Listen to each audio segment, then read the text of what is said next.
What happened with Garrett and Corinna? Bob Does Sports visits the UK to tee it up with Rick Shiels and much more in this episode of the YouTube Golf Rundown. I'm Dougie from the Golf Clan. Thank you so much for being here. This channel wouldn't exist if it weren't for you watching. I'm going to reward myself at the end of this video by slicing into this blueberry muffin, and it's really going to be satisfying. So stick around to the end to see the inside of that muffin.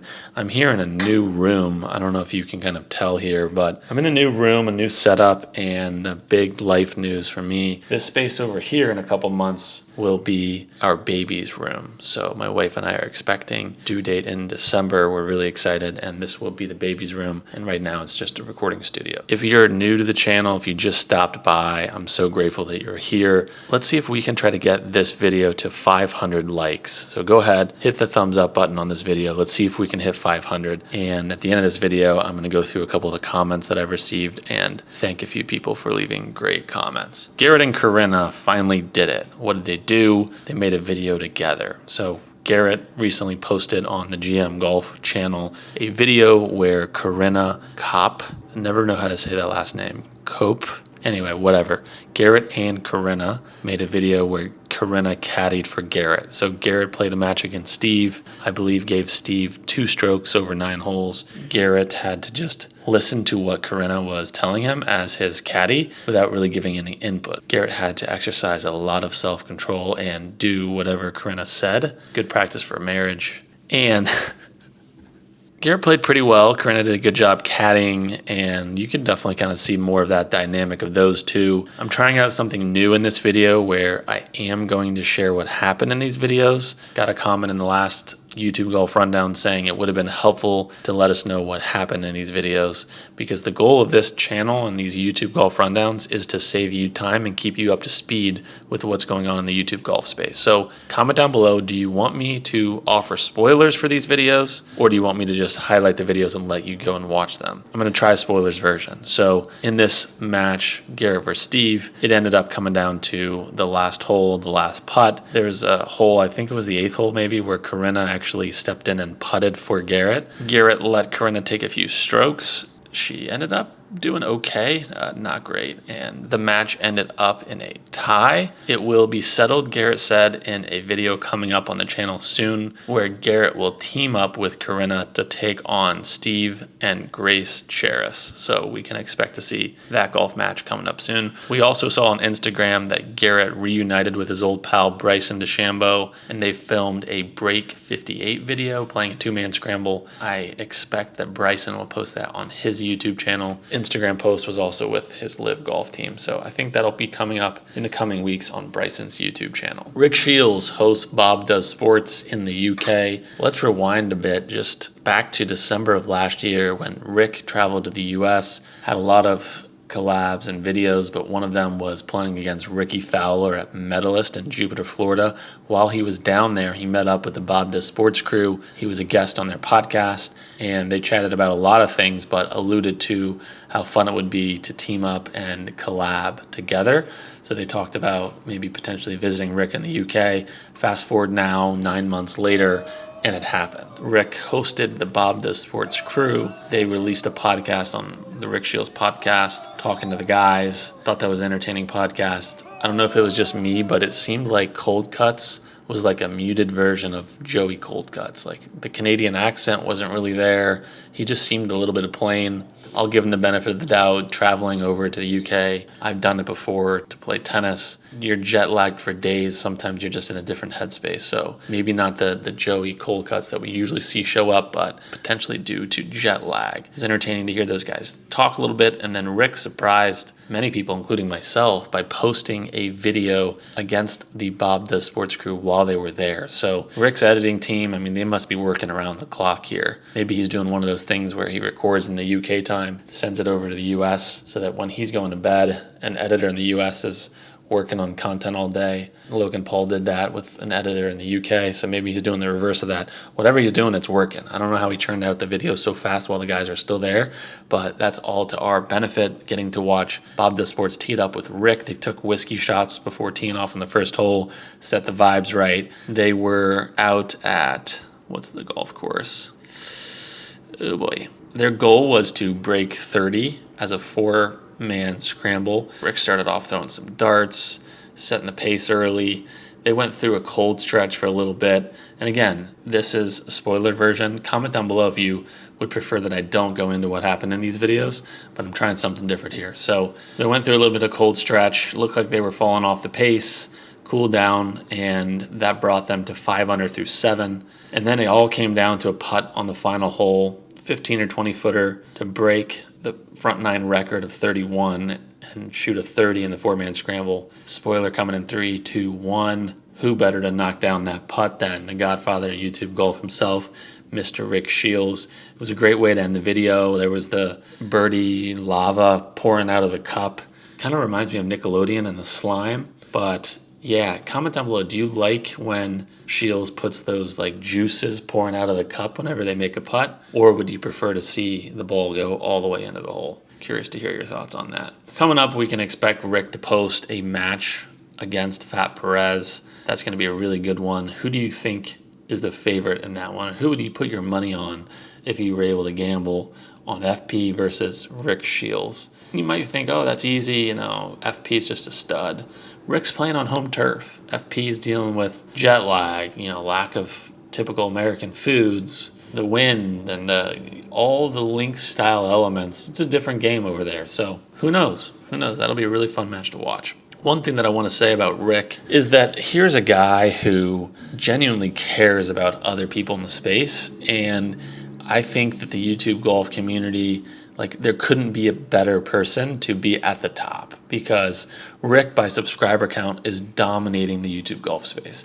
He could easily be arrogant. He could blow off other channels. He could not collab. He could just focus on his own stuff, travel the world, play against top pros like Ricky Fowler, and not have to host people and go out of his way to kind of bring other people up, but he does nonetheless. And when Good visited the UK last year, I believe they were shy of 1 million subscribers, and Rick was saying, maybe I can help push you over 1 million. He said the same thing to the Bob Does Sports crew. They talked about this in the podcast. Bob Does Sports is somewhere north of 500,000 subscribers, and Rick is saying, hey, I think you guys can get to 1 million by the end of the year. And then sure enough, he backs it up. The first line in the description of their video on Rick's channel is a link to subscribe to Bob Does Sports. So I think, it's great to have Rick at the top, because we all stand to benefit from all of these collaborations that if Rick didn't want to do this, he surely wouldn't have to do this. But it's awesome to see Good go visit the UK. Now Bob Does Sports visit the UK, and people like Grant are potentially going to visit the UK and play with Rick. So I think we're lucky to have Rick at the top. Good. It's very hard to keep up with everything going on in the Good business, all their drops, all their apparel, because it seems to be coming fast and furious. They're just really pumping out the product. So in the last week or so, we've seen Good release new putters, the glove with Callaway, do a retro drop of apparel on their website, and I don't expect us to slow down. When I was at the New York Meetup, if you saw that video, I chatted with CEO Matt Kendrick, and we also discussed that they're working on a customized rangefinder with Precision Pro, where they're building it basically from scratch, and that should be out potentially by the holiday season this year. Matt Scharff gave us a little quick walkthrough of the Good warehouse. This place looks massive. We'd seen some clips on social media of just the basketball court and the guys having a good time on the court. This was a more robust walkthrough with Matt kind of taking us through each little corner, and we got to see preview of where there's going to be a simulator. They're also having a putting green built that looks like one of those well putt, movable, adjustable putting greens. So that place just looks sick. Can't wait to see more stuff coming from the Good warehouse.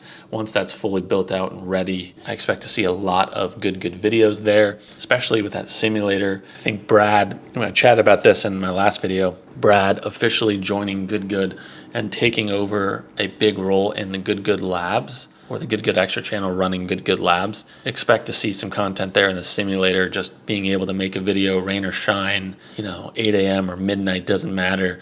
Brad Dahlke can be there helping you get better with your golf game in their warehouse in the simulator. Speaking of Matt giving us a tour of the Good house, I want to take a moment to congratulate Matt on his wedding yesterday, Saturday, August 26th. Matt and Maddie wedded in Utah. Looked beautiful, looked awesome. We saw just a few updates on social media, so I'll play some of the clips and the pictures there, but Looked like a very small and intimate ceremony, and it was good to see the good crew all out there supporting Matt.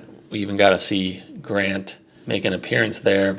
Didn't see Micah. Not sure exactly why he did not make it. Good recently posted a live meetup video with Rick Shiels in the UK, a Wheel of Not Ideal edition at Wallasey. Meetup looked huge, potentially even the hugest meetup yet. Before this meetup, I think Arizona was kind of the gold standard for good meetups.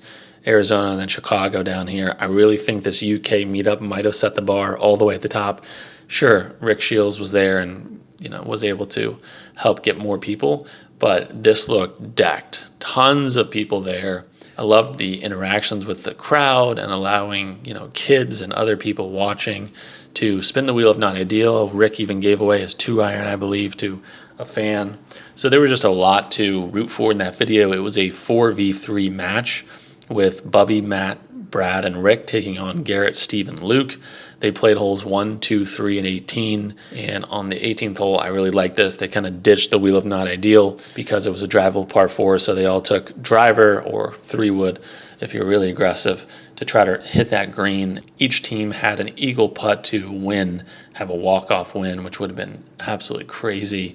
They weren't able to do that. Nobody hold that eagle putt. So they played a one putt closest to the hole playoff to see who would win that video. We've talked about him a lot today. Matt Scharff once again stepped up, nestling it there within a foot to win that match. But great video there. Fun to see Rick kind of just embrace the good Wheel of Not Ideal type of challenge videos. And Rick's an entertainer. I mean, I didn't grow up watching as much of Rick because I'm based in the U.S. and I followed Garrett for much longer than Rick, but the more that I see of Rick, the more that I just think he's really natural on camera. He's entertaining to watch, and he knows how to kind of bring people together. That was a great video. Bob Does Sports released another collab video with Paige Spiranac. This was the back nine from their first video that they posted a little while ago. They played a scramble with Paige. They all played together. Here's what I'll say about Paige.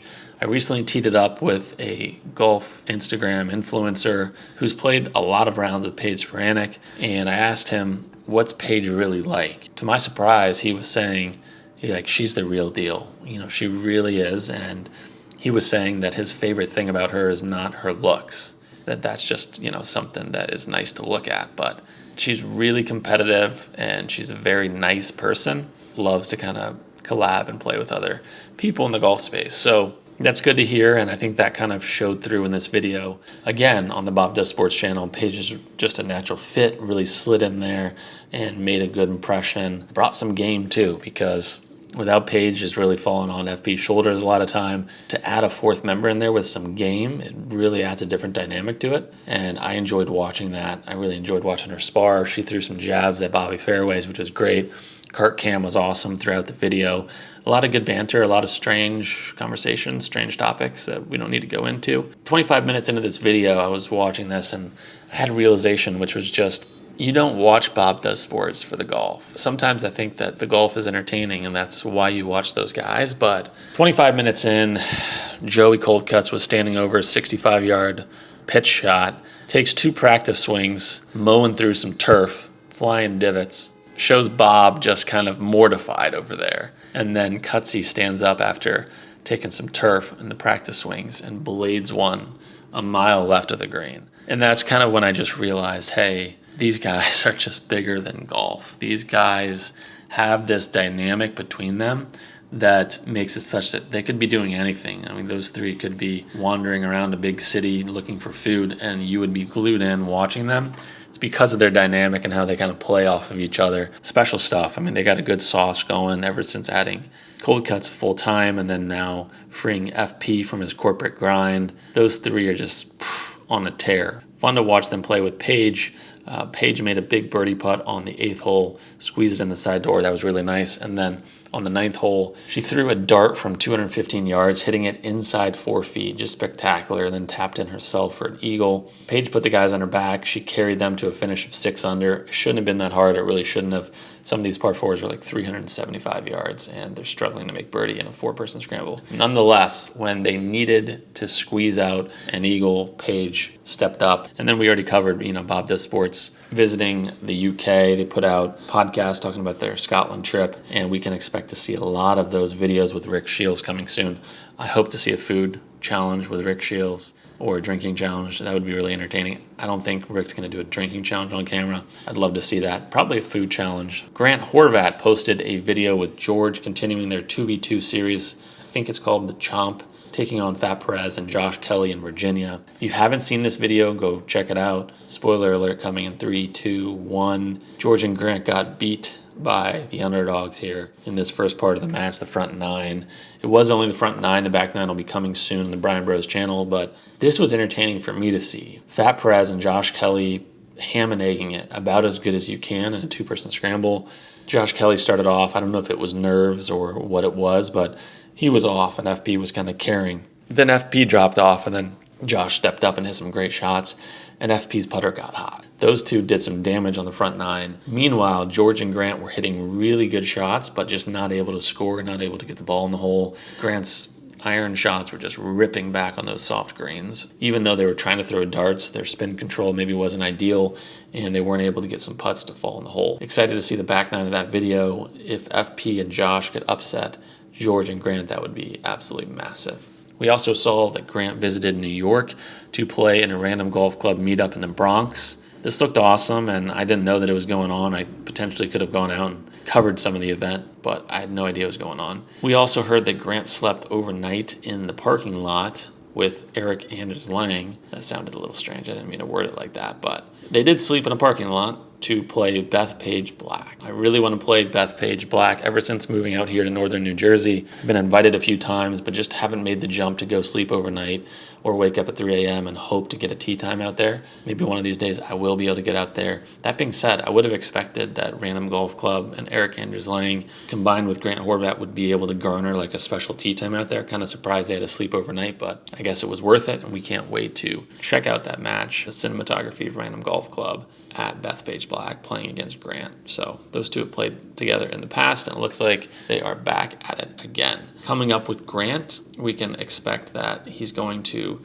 take a visit over to the UK to play with Rick Shiels, potentially in September. Moving on to Micah Morris. Micah posted a video playing in a minor league tour event. He really struggled. This was a professional event, a one-day tournament. I believe it was down in Florida, and he got in trouble off the tee, even hitting irons on shorter par fours. He was putting himself in bad situations and not able to start out and make a bunch of birdies. On the first two holes, he really had good looks and wasn't able to get the putts to drop. Midway through the front nine, he was talking to the camera and just saying, it shouldn't be this hard to make birdies. I mean, this course is just not difficult. So Micah was aware that he was struggling and was trying to take it low, but just couldn't do it. But he showed some self-awareness there. And then, one of the more interesting parts of this video was a conversation with his wife, Katie, where this was almost like a behind-the-scenes type of clip that you wouldn't typically see in a final cut, but they just left the camera rolling. And Micah was frustrated. Katie stepped in and said, hold on, Micah, listen here. You have never consistently played in professional tournaments, so you can't get mad at yourself. You can't beat yourself up over not performing because you haven't been consistent. Wow, that was some strong advice there from Katie, and I'd made some previous videos talking about Micah's professional journey and saying this guy needs some tough love, and it's really good to see Katie step in and just tell him, look, let's be honest about this. If you want to pursue this professional career, you are going to have to be consistent. So maybe it's once a week you're going to play one of these events, but you have to be consistent. You can't just expect to just step out there and win these minor league tour events. Good stuff from Katie there, kind of keeping Micah accountable, giving him good advice.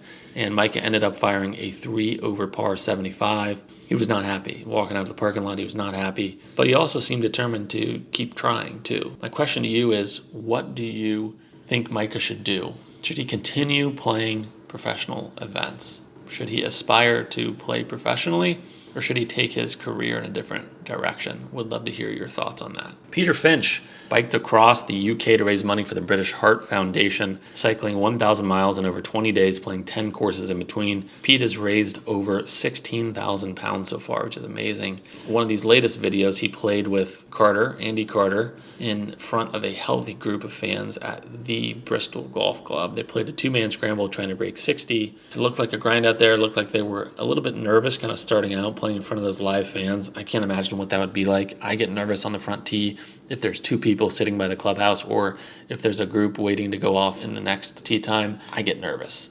I get nervous playing through a group. Just having anybody watch you is really nerve-wracking. So I can't imagine, with as many fans as they had there, what that would have been like to try to hit the ball. But they got off, and they were starting off a little bit slow.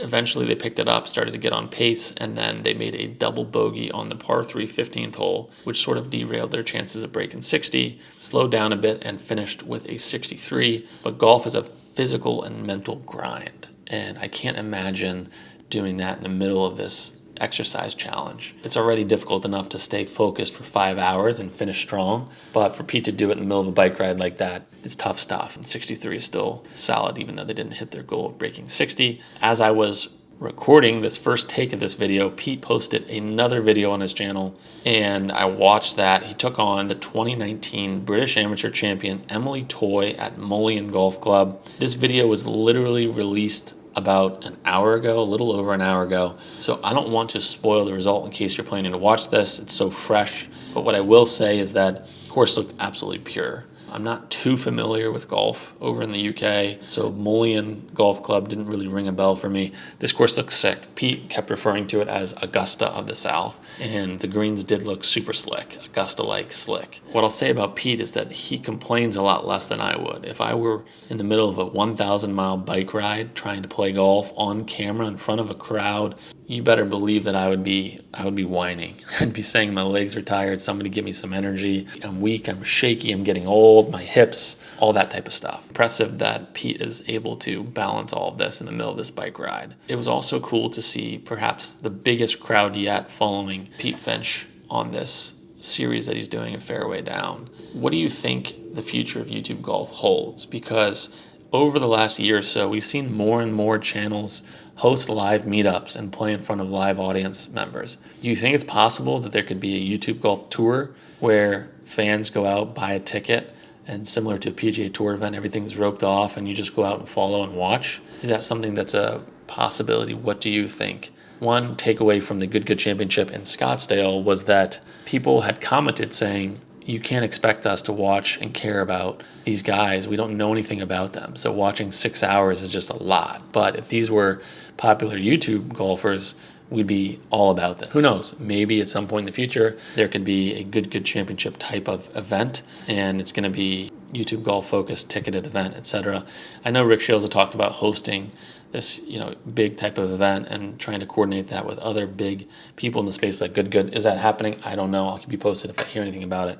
All right, moving on to Bryan Bros. George took on Wesley in an 18-hole stroke play match. Spoiler alert, coming in 3, 2, 1, and George beat Wesley. George shot a 69, Wesley shot a 70. I thought it was really funny on the last green.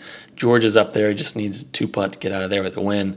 Wesley has left the green. He's sitting in his cart, he's sulking, he's not happy. He doesn't even want to acknowledge his brother and look him in the eye as he gets beat. That's just hilarious to me. Classic brothers, and Wesley being a little bit of a sore loser. But George, nonetheless, brought his stuff there.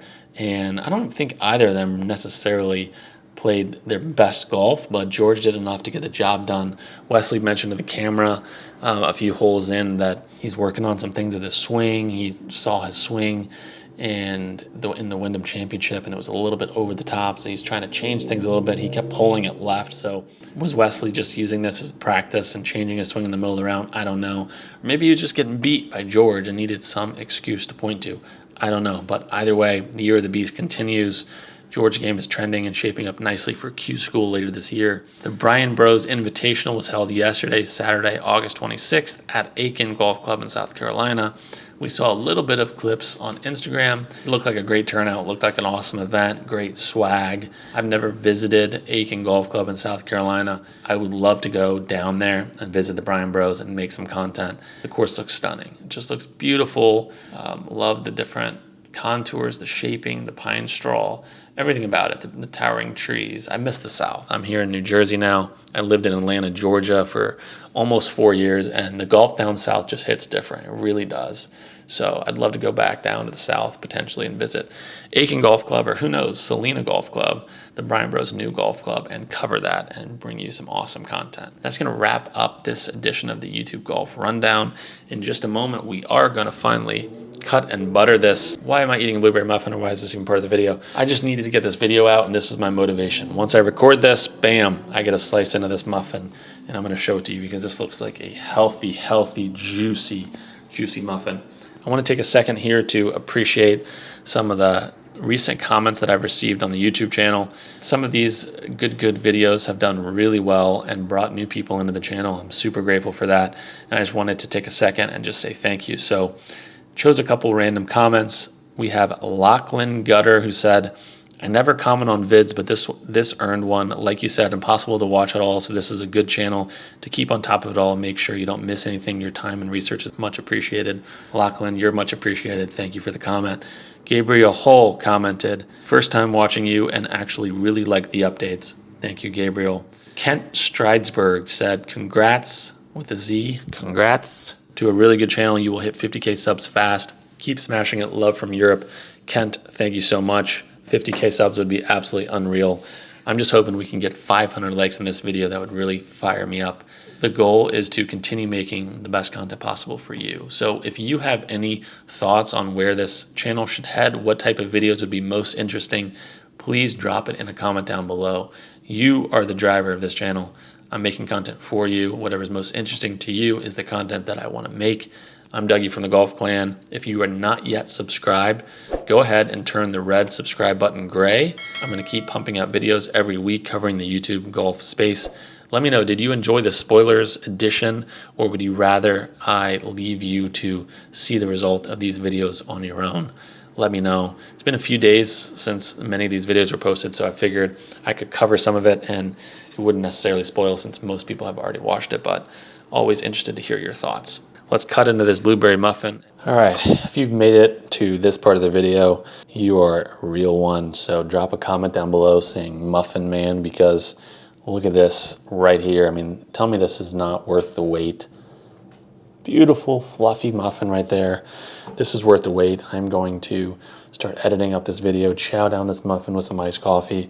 Coming up on the channel, you can expect to see an on-course video. I met up with a golf influencer recently, played a 3-hole match, so expect to see that coming on the channel soon. And I'm also working with scheduling an interview with Brad Dahlke. So if you have any questions for Brad, drop one in the comment down below. I'm going to be chatting with him soon. Thanks so much. Have a great day.